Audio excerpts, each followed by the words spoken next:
This is Ambazonia Calling. News, analysis, commentary, opinion, editorials. Ambazonia Calling is a co-production of Africa Freedom Network, the Missions Tribune, and Compass Free Press. Welcome. My name is Ntumfoyn Herbert, and I bring revolutionary greetings from our studios in Washington, D.C. to all of you, friends of Ambazonia and fellow Ambazonians on Ground Zero and across the globe.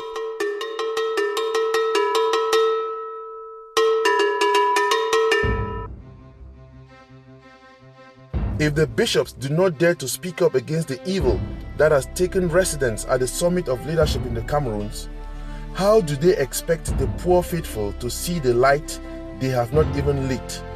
Lambert Mbom. 2018 was in many ways the Ambazonian season of anomy. This is Willibrod Ade.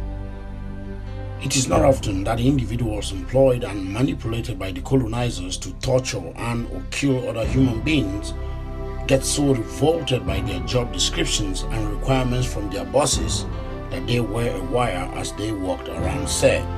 This is MENCHUM Judame. That the word unity should be anathema in this revolution, because unity got us into this mess with Cameroon to begin with. Let our watchword be collaboration. This is Willibrod Ade. We define democracy conventionally as the government of the people, by the people, and for the people. But what we have in the era of President Paul Biya of the neighboring Republic of Cameroon is criminocracy. Adamant for Ambazonia Calling.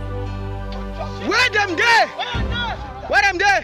May they come now? Now the general family they talk. The general family they talk. Yes. Where them there? What do they want to do now? Something they do now. Now they look out, now they take care. Now mommy let somebody hear us in the world and stop these brutes from killing our people. Let us see good people left in the world. Somebody has to stop them. This cannot go on. We begin this edition in London, where Honorable Wilbur, at his book launch on Saturday, was very clear to God, to the people of France, to the people of England. To the people of France, he recognized that they have picked the side of the colonizers. They are in charge of the carnage and the genocide in Ambazonia. To the British, he wondered why they were doing nothing. He promised them that if they did nothing, there will be 5 million Ambazonians who are willing to lay down their lives than continue on the slavery under La République du Cameroun. And finally, to God, Honorable Wilbur offered tears and exclamations of why. Why, oh God? If the French have chosen to stand on the side of our killers, where are the English, for whom we are being killed because we speak your language? We prided ourselves that this, we call it the Queen's language. And you sit and they kill our people. If what you want is to have 500 million humans corpse piled into some corner of the world, as we saw in Rwanda, the violent killers from across the MOMO are going to give you soon enough. But why do we have to wait? Why do we have to wait? Have we not buried enough? Haven't we buried enough? And God, what did my people do to deserve this? What did our people do to be killed just for being who they are? And is there nobody in the world to listen to us and stop these brutes from killing our people? Can somebody not stop them? My brother, why should we leave what? Our people have been killed and nobody asks the question, God, let somebody hear us in the world and stop these brutes from killing our people. Let us see good people left in the world. Somebody has to stop them. This cannot go on. The tear-drenched voice of Honorable Joseph Wirba, Saturday in London. One knee to the floor in prayerful reverence to the fallen heroes of Ambazonia.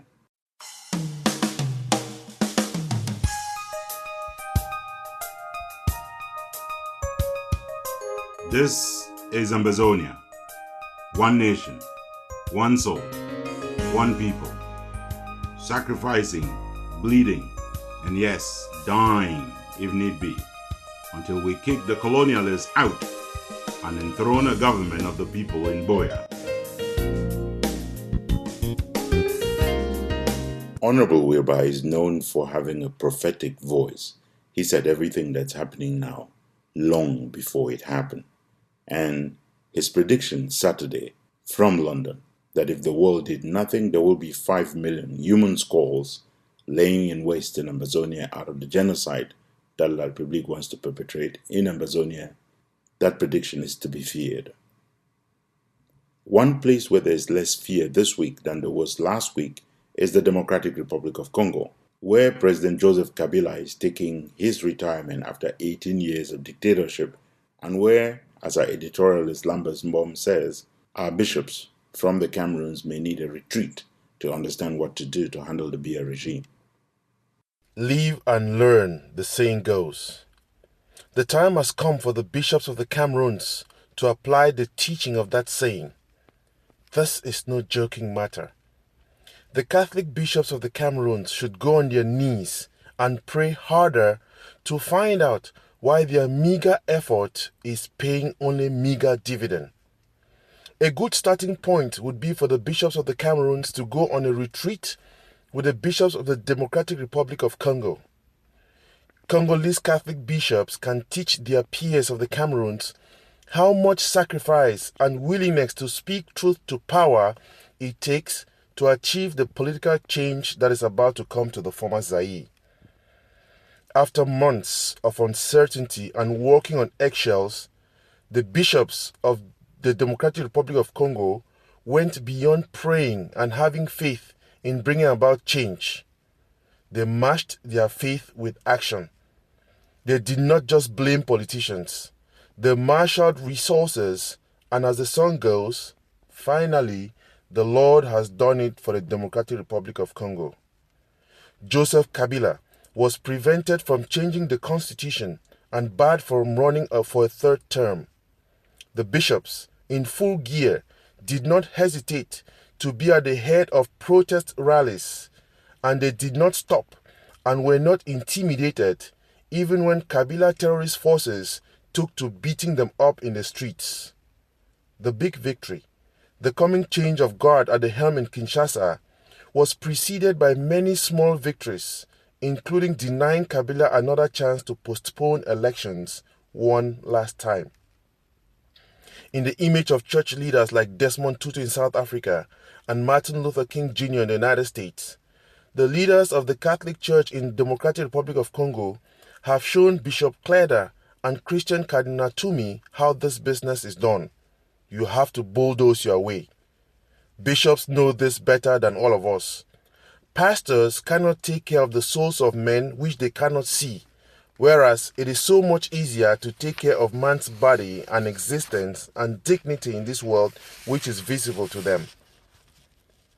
Catholic bishops in the Democratic Republic of Congo sent out 40,000 election monitors to make sure that they were helping themselves before waiting for heaven to take care of them. Even as tensions are currently simmering over election results, it is clear that change has come after 18 years of Kabila dictatorship. The bishops of Ambazonia, after all, did their job already. Their memorandum laid things out in black and white for Biya to see. The risks are enormous, but the reward would be humongous if the bishops of the Cameroons were to boldly tell Biya that his time is up and mobilize the entire Catholic Church to bring the tyranny down. They need to do so before more priests and seminarians are shot dead by Biya terrorist forces. What the bishops of the Democratic Republic of Congo have done was not missed by the Holy Father. Their diplomatic artistry convinced Pope Francis to call on the Universal Catholic Church last February 2018 to a special day of prayer and fasting for peace in the world, especially in conflict-stricken DRC and South Sudan. On the last Sunday of 2018, Pope Francis again called for prayers for the Democratic Republic of Congo. The U.S. bishops, in solidarity with the bishops of DRC who petitioned them, put the crisis on the radar of U.S. power brokers, and the wheels of international diplomacy began moving. If the bishops do not dare to speak up against the evil that has taken residence at the summit of leadership in the Cameroons, how do they expect the poor faithful to see the light they have not even lit? Talk less of holding up. Thank you, bishops. But the time has come for you to change strategy and engage international partners even at the risk of your lives. Urge your names in the history of Ambazonia and work diligently and judiciously to secure freedom and independence for Ambazonia. You have power.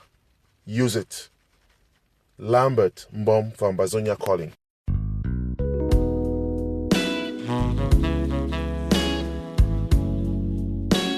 Still ahead in this edition, we have The Devil Unmasked with Professor Emmanuel Tatamenta. We have a winner of the Nyamfuka of the Week. And we are not done until you have heard our letter to Joshua. So stay tuned, kick back, relax, and enjoy Ambazonia Calling.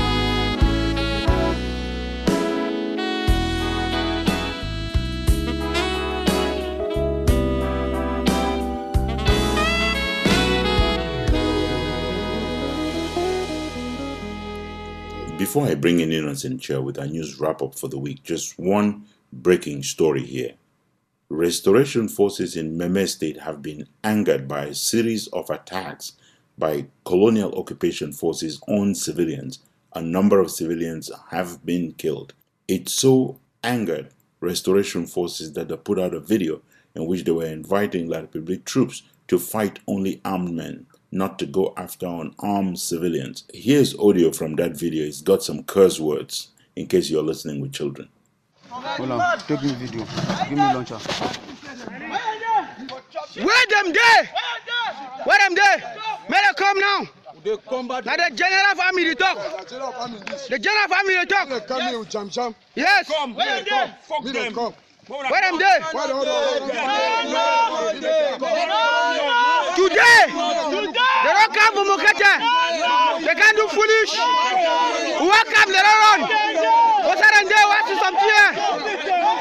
No, everybody is here. I get up and say this with your own crew. They're ready to do everything where it happen.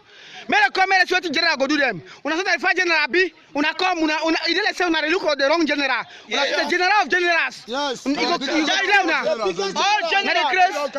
What do they want to do now? Something they do now. Now they look out, now they take care. Now mommy no. Nonsense.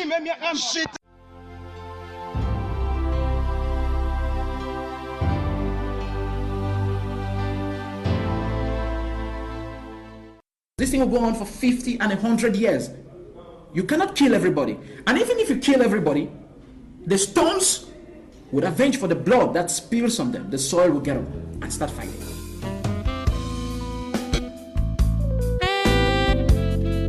You have plenty of show yet to come, so don't go anywhere.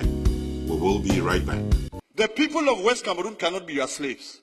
The people of West Cameroon are not. You did not conquer them in war.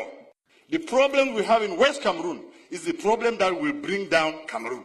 When people have had pent-up anger and pain, humiliation, for over 50 years, when it bursts out, you will never be able to control it. They will sooner realize that the people of Ambazonia will not surrender. They will sooner realize that you can arrest and kill, but the more you arrest and kill, the more you energize the people's spirit.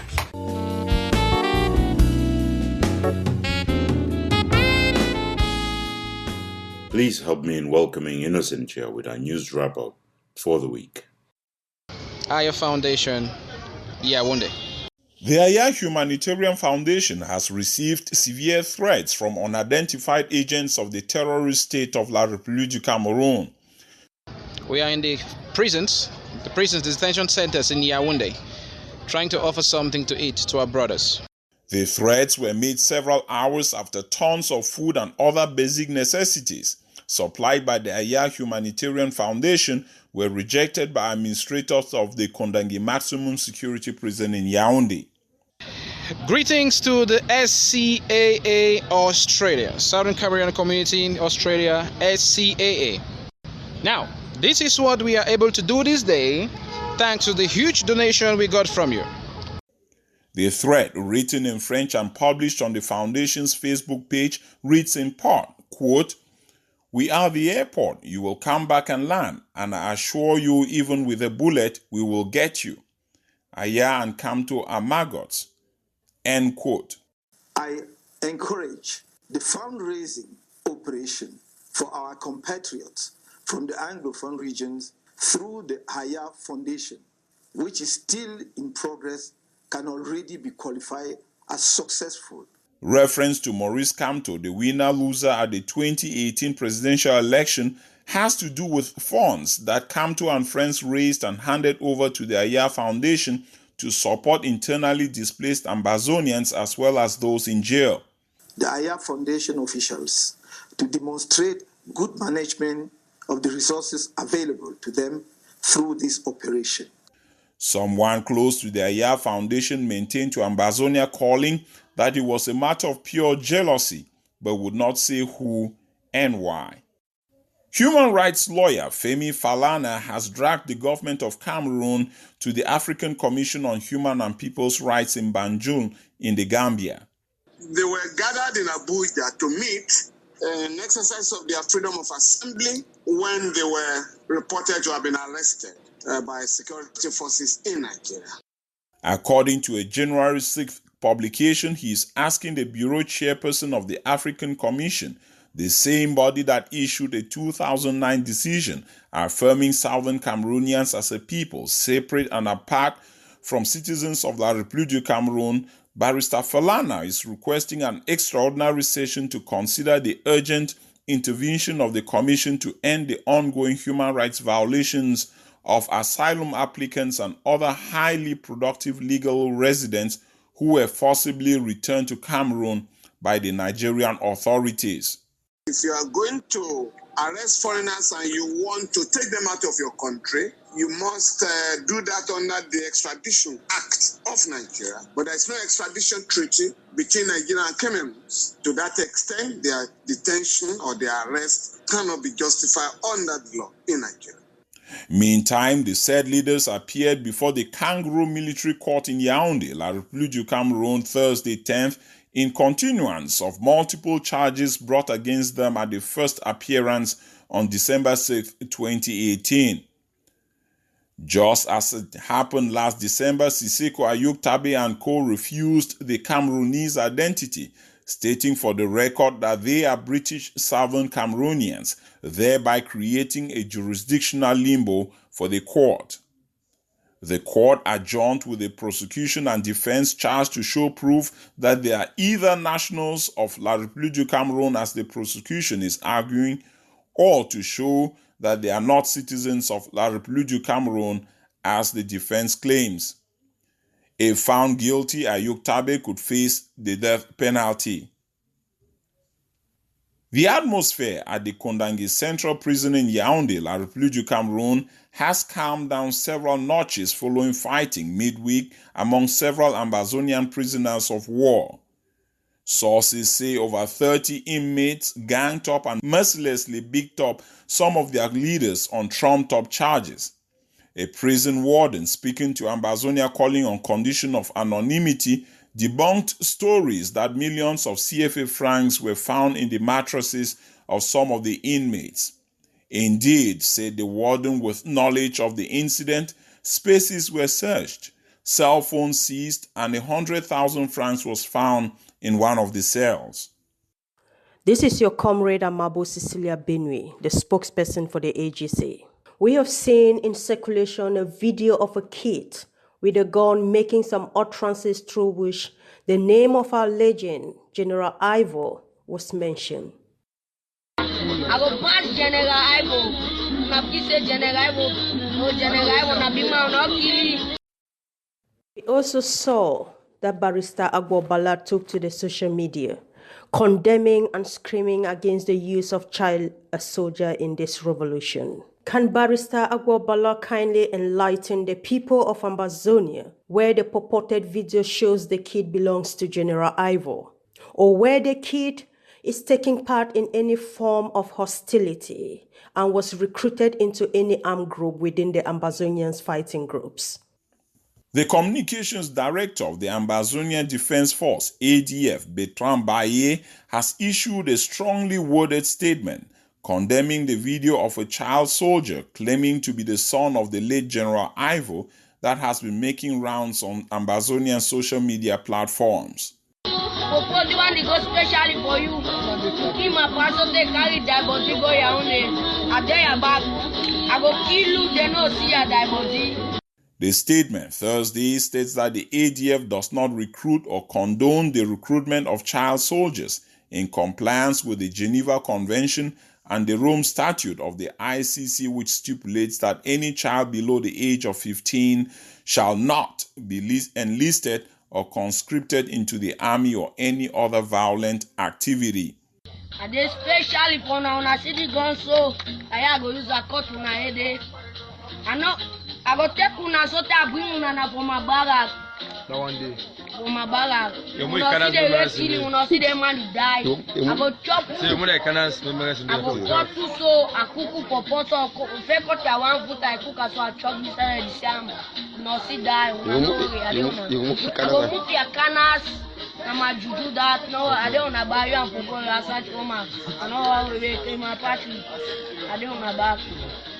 The ADF statement concludes that its cybersecurity team has picked up intel by which the government of La République du Cameroon, with the complicity of some collaborators from Ambazonia, are behind the video.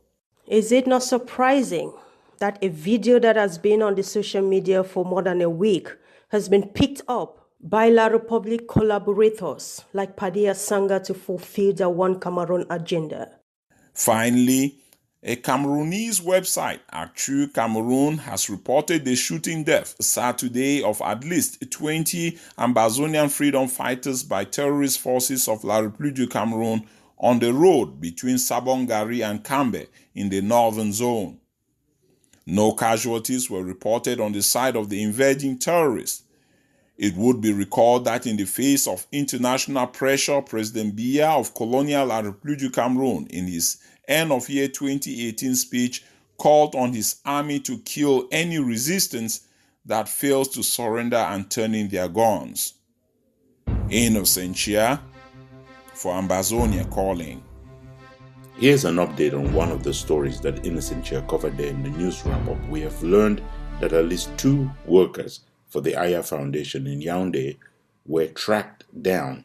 Someone was targeting them to take them out, and the 2 workers had to jump off bikes and take shortcuts to get away from these people who were supposed to have been following them in a Carina E. Be careful out there, Ambazonians. Everyone wants your blood. You've got to survive to freedom in BOYO. Keep up the good work, Aya Foundation.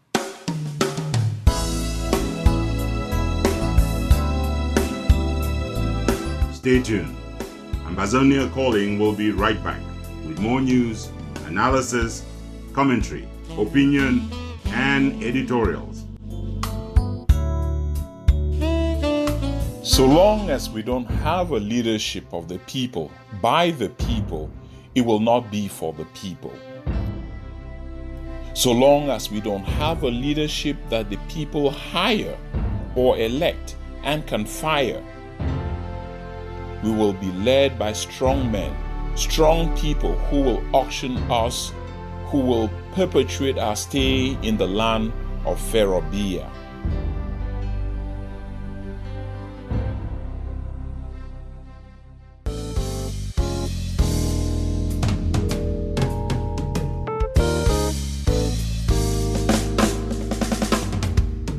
Welcome to our special interview segment, The Devil Unmasked, The Truth Out.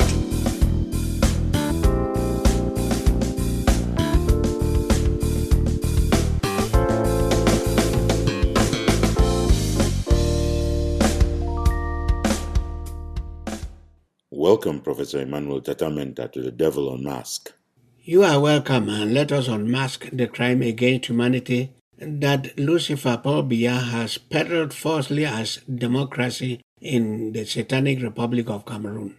Paul Biya has always claimed that he brought democracy to the Cameroons. What are your thoughts? Ntumfoyn, that is a fat lie. In fact, let me call it laughable nonsense. Biya has bequeathed criminocracy to the Satanic Republic of Cameroon. There is nothing democratic in criminocracy. What exactly are our listeners to retain about criminocracy? Ntumfoyn, criminocracy simply means government of criminals by criminals for criminals. That is the legacy of Lucifer Paul Biya to the Satanic Republic of Cameroon. The man, Paul Biya, brags about being the godfather of democracy, and all your response to him is that he runs the government of criminals, for criminals, by criminals?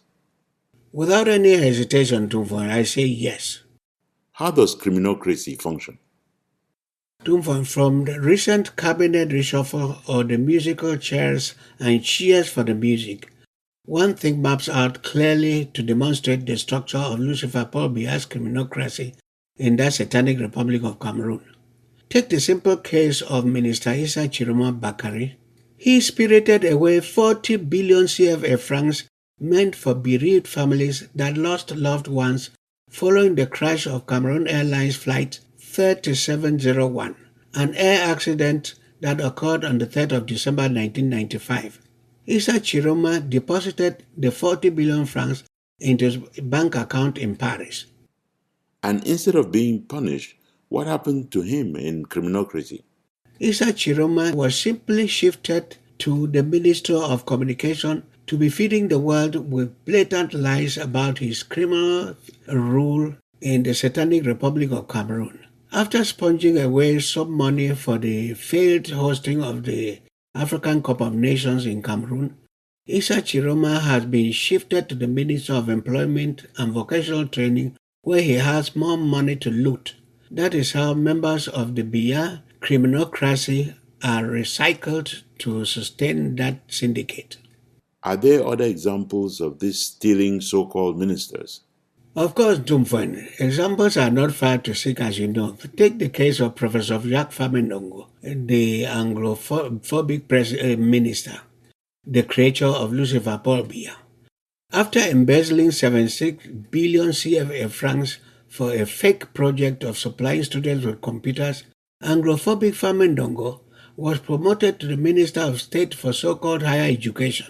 In that ministry, Ntumfoyn, and all our listeners know it very well, examinations into professional schools are bought and sold. You can multiply the list with folks like Bidung Pat, formerly of the Ministry of Youth and Sports, and others being shuffled around the criminal cartel. The law is simple. The more crimes you commit, the higher and faster you climb. You must have a long list of such crimes. Do you mind sharing? Certainly, Ntumfoyn, let us list some criminal operations of Lucifer Paul Biya's criminocrats. Stealing, embezzling, intimidating, lies telling over an extended period of time, hoping it will be accepted as true. Using extortion and violence. Falsifying evidence of wanton killings of even clergymen. Recruiting members into the criminal syndicate based on their willingness to participate in criminal activities to sustain the criminal cartel. Biasing the system of justice to ensure judicial terrorism against adversaries of the criminal syndicate. Holding clandestine so-called meetings and a system of code names like a Singang tribal elite groups, and using loyalty and physical intimidation to protect the secrecy of their operations from the wider domestic and international publics. Oof, now that was a long roll call of crimes unfolding in a country, if we can call a criminal cartel a country, but unfolding in this country that has won so many trophies as the most corrupt nation on earth. Does corruption play a role in criminocracy? Invariably in Ntumfoyn, corruption remains a catch-call category in which several distinct criminal acts are compounded and often confounded. The activities of Lucifer Paul Biya's criminals are steeped in politics in that the criminals create an ambivalent and corruption-vulnerable environment.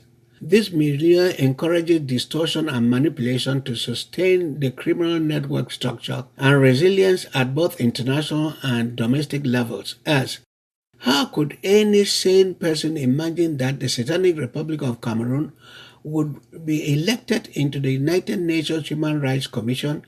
Its horrifying human rights record is revolting to read by all near and sundry. Now let me ask perhaps what may be a stupid question. Can you give our listeners some examples?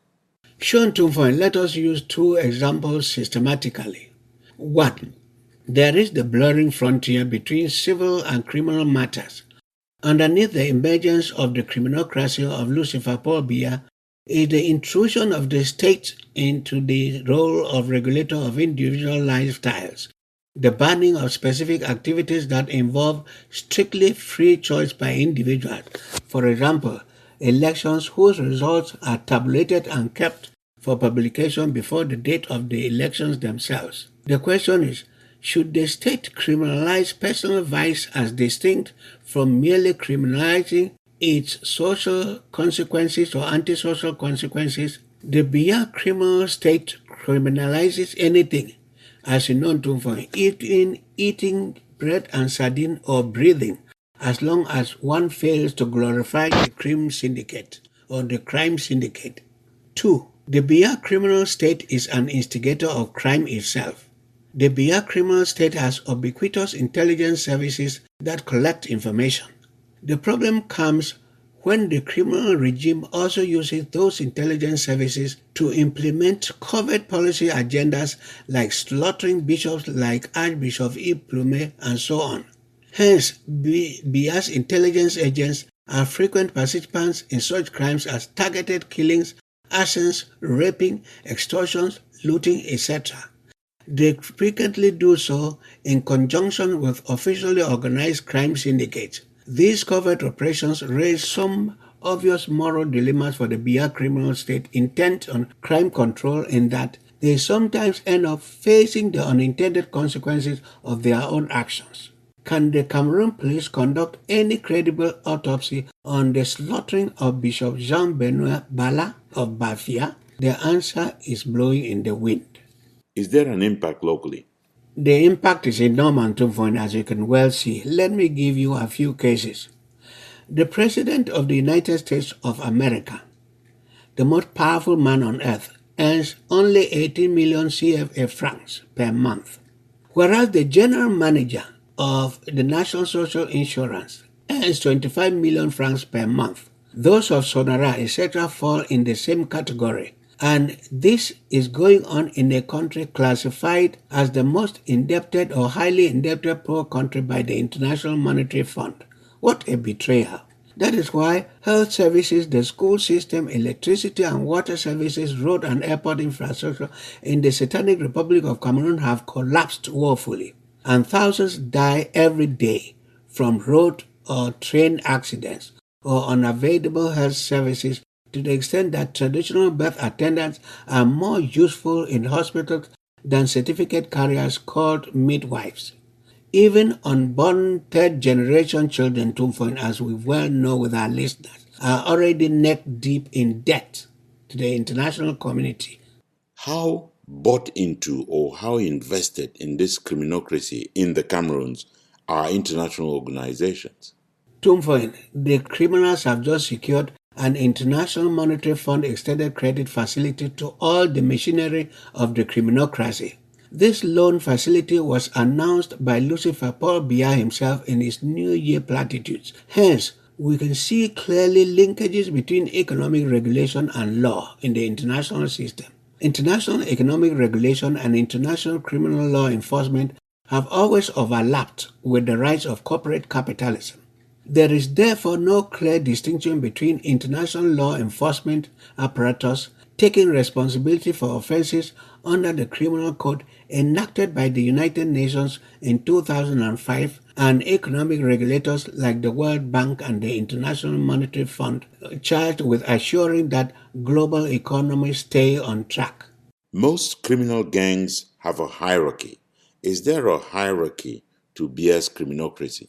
I will rush to answer yes, Ntumfoyn. There is. In 1992, the slogan was Jamais un anglophone à étudier. Never an anglophone à étudier. That was to Frundi. Today, the slogan is Un bamileke à étudier jamais. A bamileke à étudier never. To Maurice Kamto.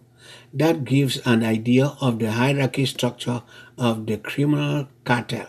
Where do Ambazonians fall in this hierarchy? That is, if they are considered at all. Where do they fall in this hierarchy? Ntumfoyn, Southern Cameroonians are not only undesirables and deplorables, but are occasionally selected individually and flung under the table as crumb pickers. A Southern Cameroonian qualifies to be a crumb picker based on his ability to sell his conscience and people for a pittance to all the engines of the Biya criminocracy. What lessons do we have for Ambazonians? Ntumfoyn, Southern Cameroonians have been reduced to ossified museum pieces by the criminocracy of Lucifer Paul Biya. I will say it using Bob Marley's redemption song. Emancipate yourselves from mental slavery. None but ourselves can free our minds. Have no fear for atomic energy. I mean, we are not going to pass off the opportunity of hearing Bob Marley preach. I mean, come on now. Control Room says they have a few notes of the Bob Marley song you just mentioned a moment ago, Prof. Here you go.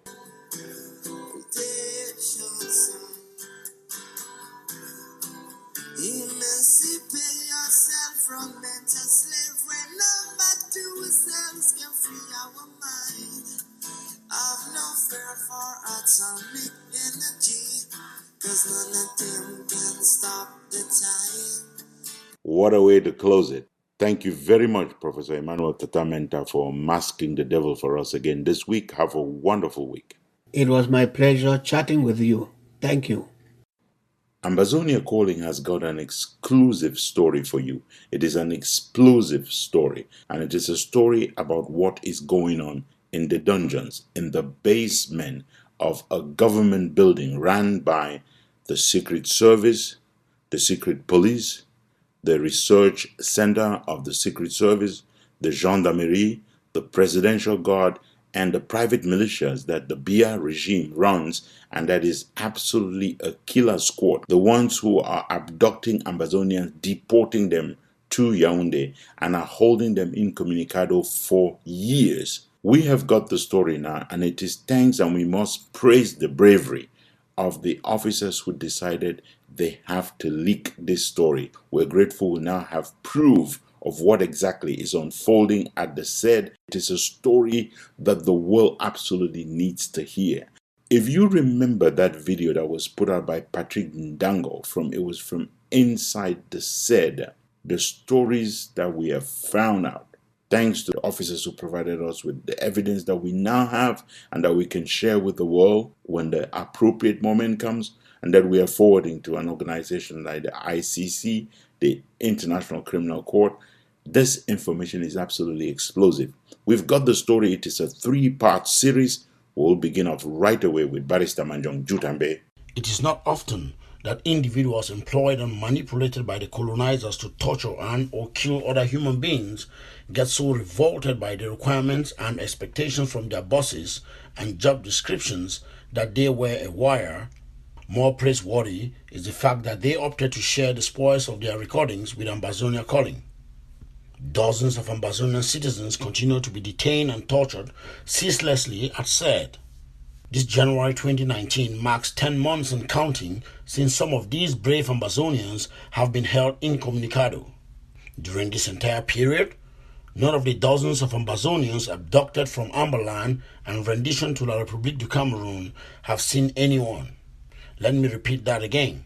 Dozens of Ambazonian leaders who are not Mancho Bibixi, Ndango Patrick, Pen Terence, Siseko Ayuk Tabe, Tasang Wilfred and company, and who are not the Ambazonians abducted from Taraba State in neighboring Nigeria have been allowed to see anyone, not a lawyer, not a family member, not a doctor, not even a priest and or a pastor. This has been the practice since they were abducted and illegally transported to the colonizers' dungeon at Sed in colonial Yaoundé. We always suspected that torture was going on. But for the very first time this week, Ambazonia Calling is authoritatively confirming that we have received recordings from said insiders laying bare the full extent of the evil unfolding inside that concentration camp. For starters, every Ambazonian held at said at this moment is shackled to chains, and every one of them is also held in handcuffs. They sleep in the chains of captivity, spend the day in them. Without exception, every Ambazonian at said is undergoing torture on a regular basis. The recording we have in our possession offers the first chance for ordinary Ambazonians, the international community, and for rights groups to understand the extent of the torture that Mr. Paul Biya and his fascist regime has authorized against Ambazonians. The Ambazonian prisoners in the recordings are tortured every single day. They are beaten on the soles of their feet with machetes while water is poured over their feet in order to render the beatings more biting, painful and gruesome. All of them have been tortured using batons, live electric cables, iron rods and wooden sticks. There's more on the recordings from the hell called Said that we insist to highlight in this edition of Ambazonia Calling to ensure that none, and I repeat, none will argue that they did not know. This is Manjong Jut Ambe from Ambazonia Calling. We must go and use every forum that we have to remind the world that the people of Ambazonia are being massacred and slaughtered on a daily basis, and the time has come for the world to rise, and that the world must now begin to speak about the question of Ambazonia and their right to self-determination. There are two Cameroons that came together. If you are telling us that what happened in Cameroon is like dropping a few cubes of sugar into a basin of water, who is the sugar and who is the water? Doubting Thomases who think that this is a battle which will be concluded through military action will discover to their shock and chagrin at once that it will not happen.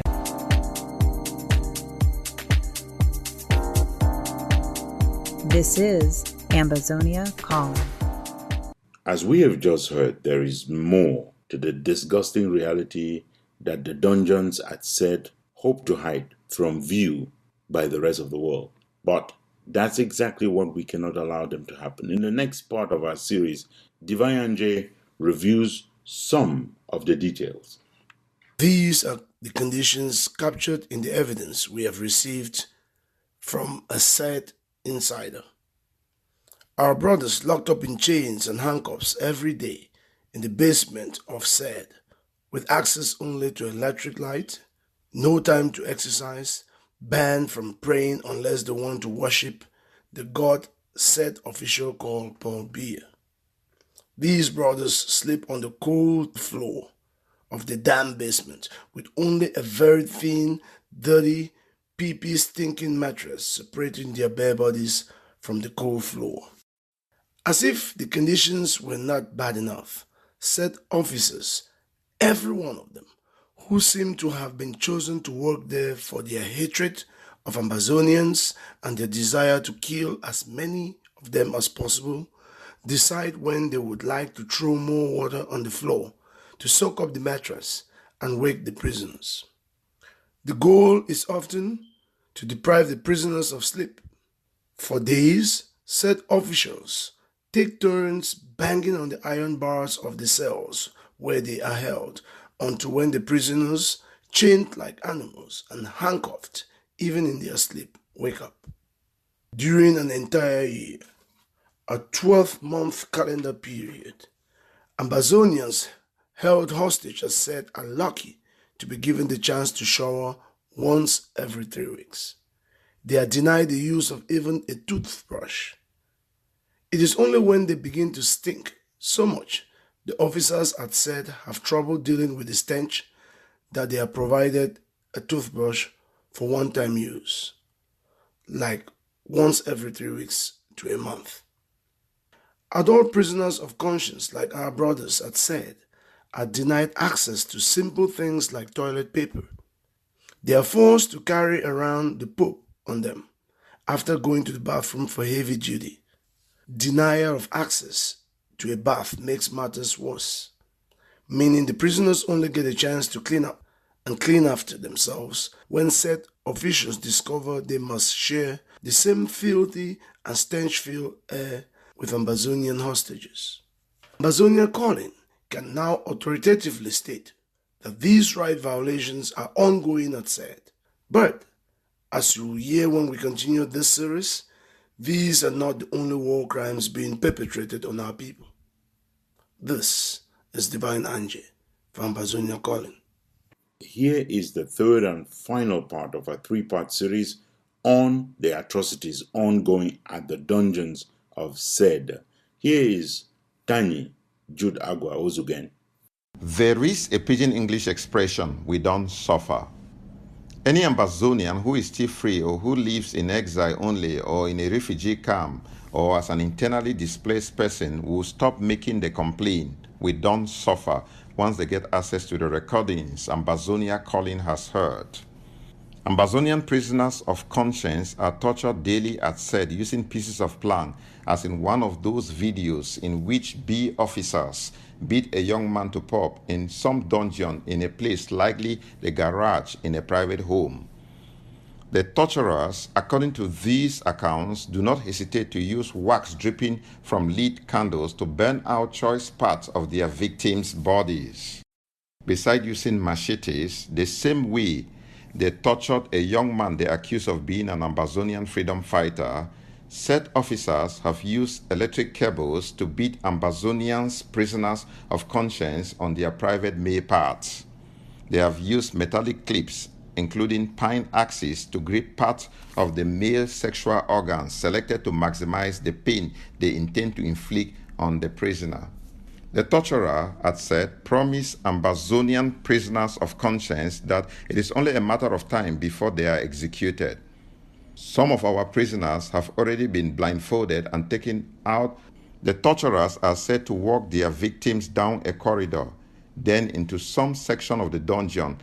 It is during such strolls away from the cell that those of our brothers taken out of the cell are made to stop at some point, where said officials ask the prisoners to say a final prayer before being executed. Most prisoners who have endured these fake executions end up with a lot of poop on them when they return to the cell.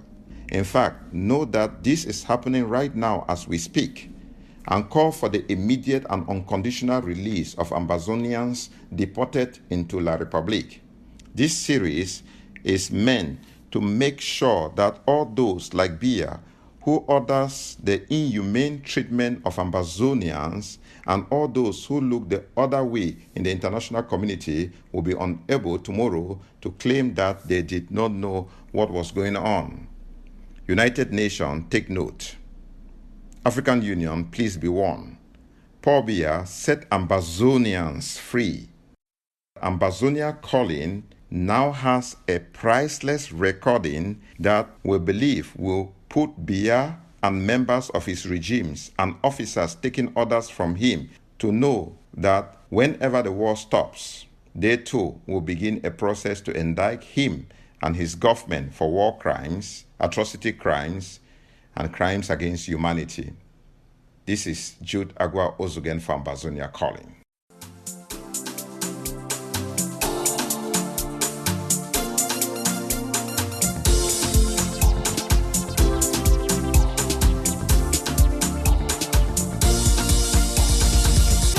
We don't do foolish, but when there are capital fools out there, we make it our duty to find them, and every week we crown one of them the Nyamfuka of the Week.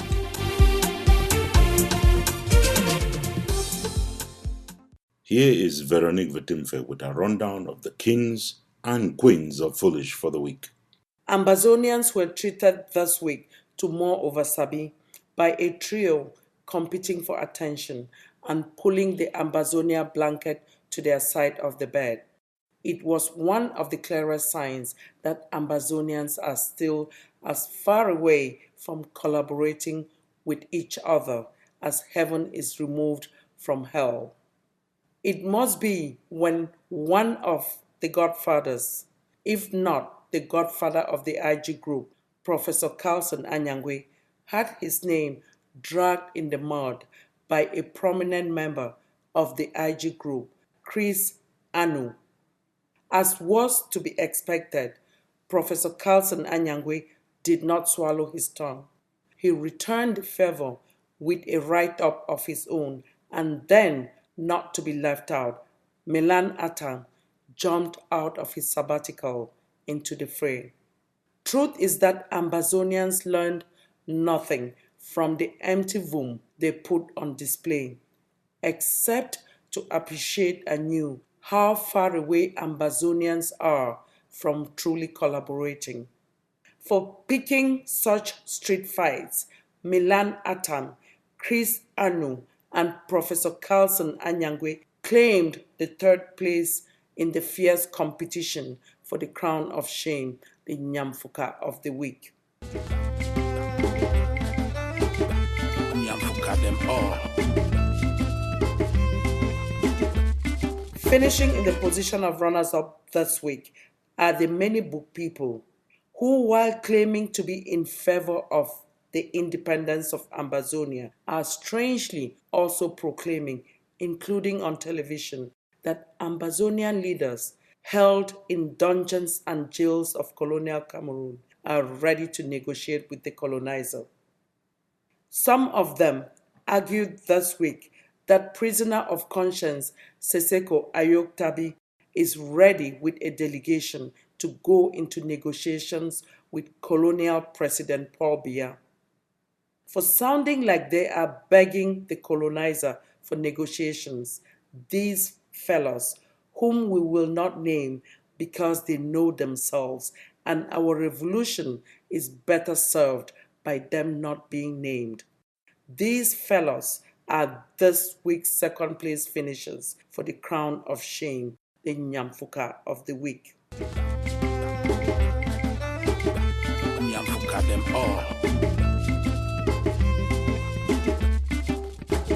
This week's winner of the crown of shame are the war criminals and their accomplices, who have taken to recruiting child soldiers and working desperately to implicate Ambazonian freedom fighters.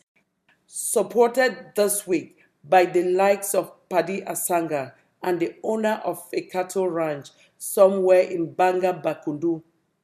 These criminals made their debut in cinematography of war crimes. They wrote one of the worst scripts amateur videographers ever had. When time came to roll the tape, these amateurs were so unprepared for prime time, even as criminals. They had to prompt the fake child soldier line for line. The only aspects the criminals got right was help the fake child soldier to become a loudmouth, brandish an AK-47 like he can use it, promising vengeance for General Ivomba, advising their future victims that their flesh will be served for dinner, and pledging to castrate the leader of colonial Cameroon. The producer, if we can even call them producers, who tried so desperately this week to blame Ambazonian freedom fighters for recruiting child soldiers, are this week's undisputed winners of the crown of shame, the Nyamfuka of the week. Nyamfuka them all.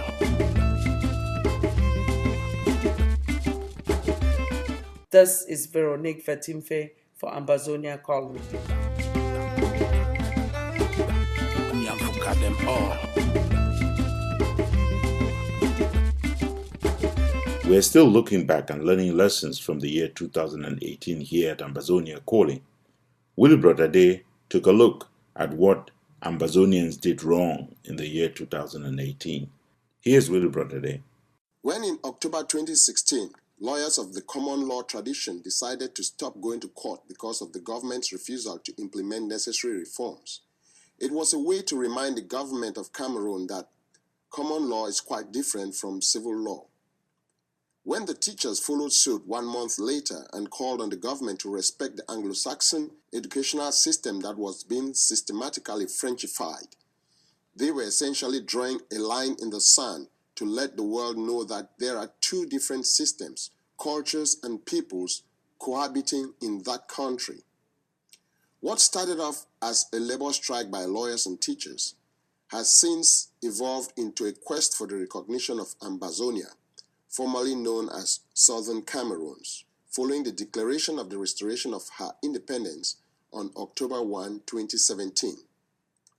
From this rapid evolution of events, it is very clear that Ambazonians are a freedom-loving people willing to go to any lengths to defend it. That is why when Biya declared war against us in November 2017, our young men and women took up arms to defend themselves and their communities. Unfortunately, throughout 2018, most of our actions and attitudes bore an eerie resemblance to the abhorrent Cameroonese elitist and autocratic system that gave birth to the nationalistic fervor that has gripped our people. 2018 was in many ways the Ambazonian season of anomie, when all the ideals we claimed to be fighting for were sidelined or simply trodden underfoot by many Ambazonians, particularly those in leadership positions. Violation of individual rights and freedoms, ad hominem attacks, blackmail, sabotage, and worst of all, amber-on-amber killings on ground zero became the order of the day. This is Willibrod Ade for Ambazonia Calling.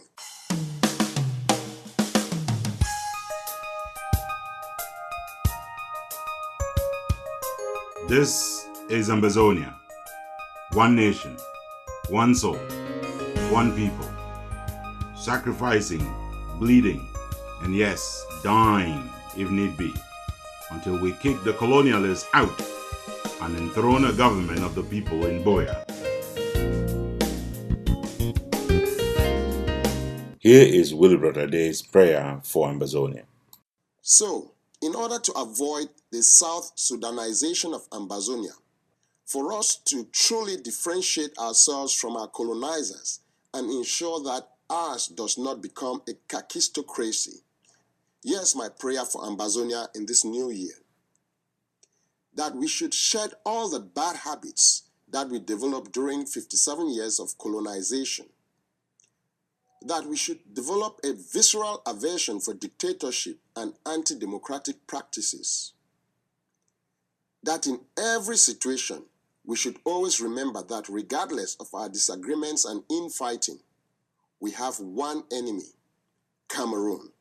That we should always ask ourselves when we read a write-up or watch a video or listen to an audio about the revolution, before we start sharing, we should ask ourselves at least some of these questions. Why is this information being put out at this time? Who stands to benefit from the dissemination of such information? If it is a story, when and where did it happen? What is the evidence to back up the story? Who is the source? Is it credible? How does it help our cause? And so on and so forth. In other words, we should analyze everything with a critical mind. Therefore, beware of fake news. We should respect each person's contribution to the revolution and put an end to the cult of personality. We should develop the habit of asking all those who seek to lead us at all levels, from our smallest village meetings to the highest office in the land, to present an action plan so that the people can assess the ability to lead or evaluate their performance later on. I pray that the brave fighters who are defending our homeland should stay away from social media and avoid making odious of videos that usually end up helping the Cameroonese army to identify, track, and kill them. That they should never turn their guns against each other and should denounce anybody who dares to ask them to engage in such activities. That restoration fighters should minimize their casualties by changing their strategy of trying to hold territory and instead focus on making the land ungovernable. That the word unity should be anathema in this revolution because unity got us into this mess with Cameroon to begin with. Let our watchword be collaboration because it implies that we acknowledge that we each have distinct talents and recognize that we all have something different to contribute to this revolution. Therefore, in everything we do in 2019, we should remember that we are fighting to secure the international recognition of Ambazonia, not a group or an individual. As such, our allegiance is to a free and democratic Ambazonia, not to a county, an organization, or an individual. May God Almighty imbue all Ambazonians with the spirit of discernment so that we can know the difference. This is Willibrod Ade for Ambazonia Calling. This is Ambazonia Calling. Because you have your army of occupation out in West Cameroon, you believe that when the people will rise, even if you took the whole of the French army and added to yours, you will never bring them down. And I call on all Cameroon soldiers to lay down their arms within Ambazonia and to turn their arms against the very system that has made them slaves in the land of their birth.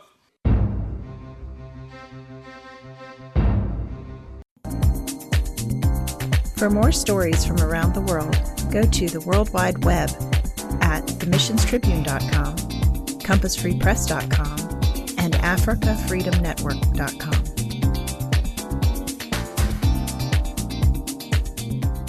Here is our letter to Joshua.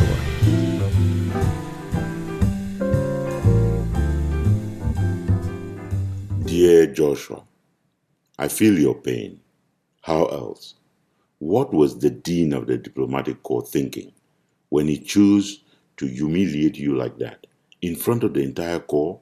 I mean, how can Gabon's ambassador to Cameroon, just because he has the right to break kola nuts and eat gizzard at every meeting of the ambassadors accredited to Ngola, how can he decide in front of the entire world with television cameras rolling and listening in to speak his speech in the language of those ambazozos?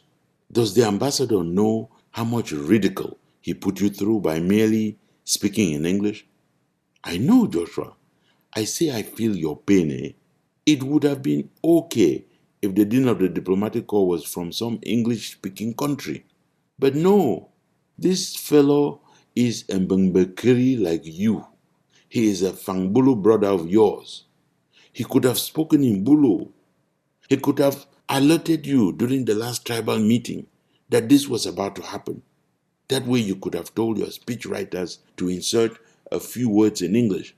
No, the man elected to give you a public lecture. Let me agree with you on this one, Joshua. You could have felt less irritated, standing there on one side of the big divide, isolated, away from the diplomatic corps, and listening to this fellow remind you that the Cameroons, which you just ignored in your own speech, was buried in a war declared by who else? You. Does the dean of the diplomatic corps think that you do not know there is a war going on in the Cameroons? You choose not to mention it in your speech for good cause. You are too ashamed of the evil that your troops are perpetrating in the middle of this corps to mention it publicly. Even when you speak of the war, where has the dean been? I mean, there's one thing that you never say about the war. It is you never ever speak truth about it. It is all the fault of those you call warmongers, those you have invited to lay down their weapons, lest you order your brutal occupation forces to neutralize all of them. If the Dean of the Diplo Corps, accredited to Ngola, really wanted to speak about war, why did he not remember to justify your decision to neutralize these terrorists? Does he even understand what it means to neutralize? If he did, he would not have been pleading for you to do more to help resolve the problem. If he understood, he would not have stood there in the midst of his peers from embassies around the world and disgraced himself by inviting you to do more to ensure the unrestrained access by humanitarian convoys, bringing assistance to those terrorists you call Ambazonians? No, over your dead body. This is why I have told you, time without number, that all of this you are speaking in tongues is just confusing everyone. You should not use the word neutralize when you really mean exterminate Ambalanders. If you just stick to plain, simple fluency by professing what you believe boldly, this confusion would not be there. Would your brother, shall I still call him your brother, your très cher vrai frère from the neighboring Fangbulu Republic of Gabon, he would have known better. By the way, why is the Fangbulu Republic of next door so desperate about preventing you from building the replica Fangbulu Republic of bread and sardine? How can you truly still consider such a person a brother when he knows how short-tempered you have been about these enemies in the house? Does the Dean of the Diplomatic Corps not know that you know everything about the illness of the head boy of the next door Fang Republic? That you could have told everyone that the man is right now hanging to power by the threat of life-prolonging drips and bottled oxygen. You could have told everyone that he is on his dying bed or on his way to the mortuary. But you were nice, Joshua. How couldn't this dean just be nice? The other conflict you failed to mention in your speech, Joshua, was the fact that the head of the diplomatic corps was probably told what to say by all those influential English-speaking ambassadors in Angola, who long ago blamed you to your face also for targeted killings in Ambazonia, when they came to you and urged you to step down, to consider your legacy, and to do what great leaders like George Washington and Barack Hussein Obama did by passing on the baton, especially now that you need diapers. Well, how can I console you more, Joshua? It was already an awfully bad year for you. And then the dean just had the guts to come in there and grab the dagger where it sticks into your back and shake it so violently that you might hurt the entire year. He reminded you of the other time, remember? When the national football team of next door Fangbulu Republic of Gabon beat your domitable and dominated Lions before your own eyes in the one stadium in your S-hole country that was ever completed in time for a continental football tournament. Not only did Gabon win the UDEAC trophy, with you presiding over the defeat as you are now presiding over the failed republics of the Cameroons, the team wanted to rub it in, just as the Dean of the Diplomatic Corps just did in front of you. The team grabbed the flag of their lost in the forest country. They ran to the middle of the Amadou Ahidjo Stadium and they planted the damn thing right there in the middle of the pitch and started dancing around it. That day, next door Fangbulu conquered the Republic of Crayfish and Janga. The ambassador to Angola just put a red feather to the damn thing by standing right there in the palace of the divided Cameroons to raise the Ambazonian problem, which, as Atanganji Paula said, does not even exist. Not only did he stand there, he was asking you basically, he was asking you, Joshua, to recognize that Ambazonia exists. I mean, he has the nerve to come there and ask you to recognize Ambazonia. Joshua, if you want my opinion, Gabon is about to build an embassy in Biya. If it vexes you, go talk. A lady.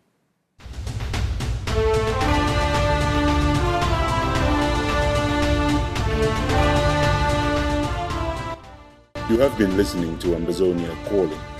We came to you from our studios here in Washington, D.C. Our producers today, Jeff McCoy, Logistics, Joe Costa, and Crystal Cunningham.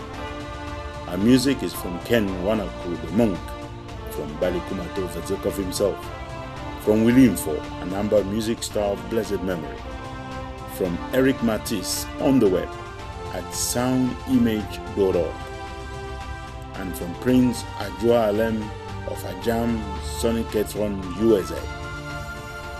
Ambazonia Calling is a joint production of Africa Freedom Network, the Missions Tribune, and Compass Free Press.